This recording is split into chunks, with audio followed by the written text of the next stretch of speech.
JDS BJP ಪಾದಯಾತ್ರೆ ಭರ್ಜರಿಯಾಗಿ ಸಾಗ್ತಾ ಇದೆ. ಈ ವಿಚಾರವಾಗಿ ಮಾತಾಡಲಿಕ್ಕೆ ಜೆಡಿಎಸ್ ಯುವ ಘಟಕದ ರಾಜ್ಯಾಧ್ಯಕ್ಷ ನಿಖಿಲ್ ಕುಮಾರಸ್ವಾಮಿ ಇದ್ದಾರೆ. ಬನ್ನಿ ಇರುವಾಗ ಅವರನ್ನ ಮಾತಾಡ್ತೀನಿ. ಸರ್, ಇವತ್ತು ಜೆಡಿಎಸ್ ಬಿಜೆಪಿ ಒಟ್ಟಾಗಿ ಪಾದಯಾತ್ರೆ ಮಾಡಿದ್ರಿ, ಏನ್ ಸಂದೇಶ ಕೊಟ್ಟಿದ್ದೀರಿ? ಇವತ್ತು ಮೂರನೇ ದಿನದ ಪಾದಯಾತ್ರೆ ಕೆಂಗಲ್ನ ಆಂಜನೇಯನ ಒಂದು ದೇವಸ್ಥಾನದಲ್ಲಿ ಪ್ರಾರ್ಥನೆಯನ್ನು ಸಲ್ಲಿಸಿ ನಮ್ಮ ನಾಯಕರಾದಂಥ ಕುಮಾರಣ್ಣವರು, ಪಕ್ಷದ ಎಲ್ಲ ಮುಖಂಡರುಗಳ ಜೊತೆಯಲ್ಲಿ ನಮ್ಮ ಕಾರ್ಯಕರ್ತರುಗಳು ಭಾಳ ಉತ್ಸಾಹಕತೆಯಿಂದ ಇವತ್ತು ಅವ್ರ ನಾಯಕರಾಗಿರ್ತಕ್ಕಂಥ ಕುಮಾರಣ್ಣವ್ರನ್ನ ಭಾಳ ದೊಡ್ಡ ಮಟ್ಟದಲ್ಲಿ ಇವತ್ತು ಒಂದು ಸಮಾವೇಶ ರೂಪದಲ್ಲಿ ಸ್ವಾಗತವನ್ನು ಕೋರ್ತಾ ಇದ್ದಾರೆ. ಸರ್, ಈ ಒಂದು ಯಾತ್ರೆನ ಡಿ ಕೆ ಶಿವಕುಮಾರ್ ಏನು ವ್ಯಾಖ್ಯಾನ ಮಾಡ್ತಾರೆ? ಇದು ಪ್ರಾಯಶ್ಚಿತ್ತದ ಯಾತ್ರೆ ಜೆಡಿಎಸ್ ಮತ್ತೆ ಬಿಜೆಪಿದು. ಇವತ್ತೇನು ಕಾಂಗ್ರೆಸ್ನ ಪಕ್ಷ 15-16 ತಿಂಗಳುಗಳಿಂದ ಪಾಪಗಳನ್ನ ಮಾಡಿದ್ದಾರೆ. ಈ ಪಾಪಗಳನ್ನ ತೊಳಿತಕ್ಕಂಥ ಯಾತ್ರೆ ಇದು, ಪ್ರಾಯಶ್ಚಿತ್ತ ಯಾತ್ರೆ ಅಲ್ಲ. ಅವರ ಮಾಡಿರ್ತಕ್ಕಂಥ ಪಾಪಗಳನ್ನ ಎರಡೂ ಪಕ್ಷ ಇವತ್ತು ತೊಳಿತಕ್ಕಂಥ ಯಾತ್ರೆ. ರಾಜ್ಯದ ಜನತೆಯ ಒಂದು ಸಮೃದ್ಧಿಗೋಸ್ಕರ ಇವತ್ತು ಇದು ಮಾಡಲೇಬೇಕಾಗುತ್ತೆ. ಈ ಒಂದು ಪಾದಯಾತ್ರೆ ನಾಟಕೀಯ ಪಾದಯಾತ್ರೆ ಅನ್ನೋ ಒಂದು ಟೀಕೆ ಕೂಡ ನಡೀತಾ ಇದೆ.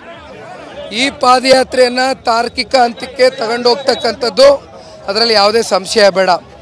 ನೇರವಾಗಿ ಈಗಾಗಲೇ ಈ ರಾಜ್ಯದ ಮುಖ್ಯಮಂತ್ರಿಗಳು ಮೂಡ ಇರ್ಬೋದು, ವಾಲ್ಮೀಕಿ ನಿಗಮದಲ್ಲಿ ಆಗಿರ್ತಕ್ಕಂಥ ಹಗರಣ ಇರ್ಬೋದು, ಇವತ್ತೇನು ಅವರೇ ನೇರವಾಗಿ ಅಸೆಂಬ್ಲಿನಲ್ಲಿ ಒಪ್ಕೊಂಡಿದ್ದಾರೆ. 89 ಕೋಟಿ, ಇವೆಲ್ಲ ದಿನನಿತ್ಯ ನಾವು ಚರ್ಚೆ ಮಾಡ್ತಾ ಇದ್ದೇವೆ. ಹಾಗಾಗಿ 100ಕ್ಕೆ 100 ರಾಜ್ಯದ ಮುಖ್ಯಮಂತ್ರಿಗಳ ತಲೆದಂಡ ಆಗ್ತಕ್ಕಂಥದ್ದು ನಿಶ್ಚಿತ. ಈ ಪಾದಯಾತ್ರೆ ಡಿ ಕೆ ಶಿವಕುಮಾರ್ ವರ್ಸಸ್ ಕುಮಾರಸ್ವಾಮಿಯವರ ಒಂದು ವಾಕ್ಸಮರದ ಯಾತ್ರೆ ಅಂತ ಹೇಳ್ತಾ ಇದ್ದಾರೆ. ಬಹುಶಃ ಇದಕ್ಕೆಲ್ಲ ಕಾರಣಕರ್ತರು ಈ ರಾಜ್ಯದ ಉಪಮುಖ್ಯಮಂತ್ರಿಗಳು.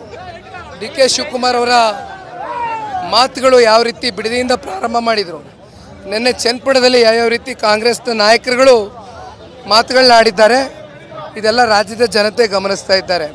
ನಾನು ಹಲವಾರು ಬಾರಿ ಹೇಳಿದ್ದೇನೆ, ಅಧಿಕಾರ ಶಾಶ್ವತ ಅಲ್ಲ. ಇವತ್ತು ಇದಕ್ಕೆಲ್ಲ ಏನೊಂದು ಕುಂಭ ಕೊಟ್ಟು ಚಾಲನೆಯನ್ನು ಕೊಟ್ಟಿರ್ತಕ್ಕಂಥದ್ದು ಶಿವಕುಮಾರ್ ಅವರು ಪ್ರಶ್ನೆಗಳು ಕೇಳಿದ್ದಾರೆ. ಆ ಪ್ರಶ್ನೆಗಳಿಗೆ ನಮ್ಮ ನಾಯಕರಾದಂಥ ಕುಮಾರಣ್ಣ ಅವರು ಉತ್ತರ ಕೊಡಲೇಬೇಕಲ್ಲ, ಕೊಡ್ತಾ ಇದೀವಿ ಅಷ್ಟೇ. ಹೋರಾಟಕ್ಕೆ ಕಾಂಗ್ರೆಸ್ ಏನಾದರೂ ಹೆದರಿದ್ಯಾ, ಭಯ ಪಟ್ಟಿದ್ಯಾ? 100ಕ್ಕೆ 100 ಇವತ್ತು ಕಾಂಗ್ರೆಸ್ ಭಯ ಪಟ್ಟಿರೋದಕ್ಕಿಂತ ಇವತ್ತು ಅದೇನೋ ಜನಾಂದೋಲನ ಅಂತ ಪ್ರಶ್ನೆಗಳು ಕೇಳ್ಕೊಂಡು ಹೊರಟಿರೋದು, ಇಶ್ಯೂಸ್ನ ಡೈವರ್ಟ್ ಮಾಡ್ತಕ್ಕಂಥ ಕಾರ್ಯಕ್ರಮ ಅಷ್ಟೇ ಅದು. ಆಡಳಿತ ಪಕ್ಷ ಎಂದೂ ಕೂಡ ಈ ರಾಜ್ಯದ ಇತಿಹಾಸದಲ್ಲಿ ಆಡಳಿತ ಪಕ್ಷ ವಿರೋಧ ಪಕ್ಷದವ್ರಿಗೆ ಪ್ರಶ್ನೆ ಕೇಳ್ತಕ್ಕಂಥ ಸಂಗತಿ ಬಹುಶಃ ಇದೇ ಮೊದಲನೇ ಬಾರಿ ನೋಡ್ತಾ ಇರೋದು. ಇದಿಷ್ಟು ನಿಖಿಲ್ ಕುಮಾರಸ್ವಾಮಿ ಅವರು. ಮತ್ತು ಈ ಒಂದು ಪಾದಯಾತ್ರೆ ಎಂದೇ ಪ್ರಾಯಶ್ಚಿತ್ತ ಪಾದಯಾತ್ರೆ ಅನ್ನೋಕ್ಕಿಂತ ಹೆಚ್ಚಾಗಿ ಪ್ರಮುಖವಾಗಿ ಕಾಂಗ್ರೆಸ್ ಮಾಡಿರುವಂಥ ಒಂದು ಪಾಪದ ಕೆಲಸವನ್ನ ತೊಳೆಯುವ ಯಾತ್ರೆ ಆಗಿದೆ. ಹಾಗಾಗಿ ಒಂದು ರೀತಿ ಕಾಂಗ್ರೆಸ್ ನಾಯಕರು ಹತಾಶರಾಗಿದ್ದಾರೆ, ಭಯದಿಂದ ಇದ್ದಾರೆ. ಹಾಗಾಗಿ ಈ ರೀತಿಯಾದ ಟೀಕೆ ಟಿಪ್ಪಣಿಗಳನ್ನ ಮಾಡ್ತಾ ಇದ್ದಾರೆ. ಇದಕ್ಕೆಲ್ಲವೂ ಕೂಡ ಉತ್ತರವನ್ನ ಕೊಡ್ತೀವಿ ಅನ್ನೋ ಮಾತುಗಳು ಕೂಡ ಹೇಳ್ತಾ ಇರುವಂತ. ಕ್ಯಾಮರಾಮನ್ ಮಂಜು ಜೊತೆ ಸುನಿಲ್, TV9 ಚನ್ನಪಟ್ಟಣ.